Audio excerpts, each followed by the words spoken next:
Delightful bytes में खुशामदीद। आज हम बनाने जा रहे हैं करारी मसाला भिंडियाँ। इसके लिए जो चीजें हमें चाहिए, फ्रेश कटी हुई भिंडियाँ आधा किलो, 3 अदद दरमियाने साइज के कुतरे हुए टमाटर, 2 अदद प्याज बारीक कुतरे हुए, नमक hasbe zaiqa, सूखा धनिया 1 खाने का चम्मच, हल्दी आधा खाने का चम्मच, लाल मिर्च पाउडर 1 खाने का चम्मच, कुटी लाल मिर्च पाउडर 1 खाने का चम्मच, अनार दाना कुटा हुआ 3/4 खाने का चम्मच।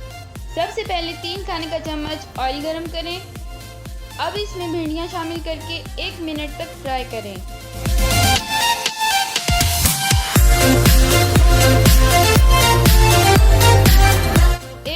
बाद इसे दूसरे बर्तन में निकाल लें।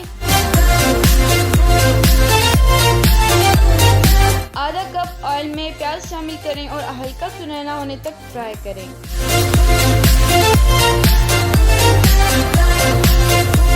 इसके बाद तमाम मसाले और टमाटर डालकर अच्छे से मिक्स करें और 3 मिनट तक मसाले की भुनाई करें।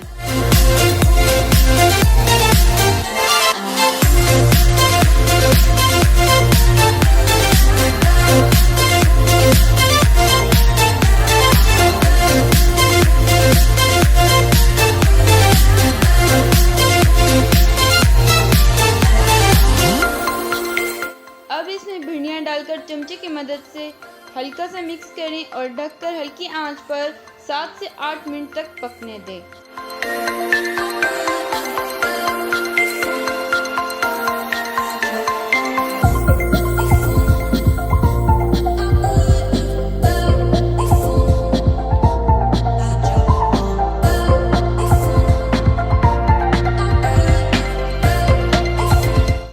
करारी मसालेदार भिंडियाँ तैयार हैं। गर्मा गर्म चपाती के साथ सर्व करें। रेसिपी पसंद आए तो ज़रूर ट्राई करें। हमारे चैनल को लाइक, सब्सक्राइब और शेयर करना ना भूलें।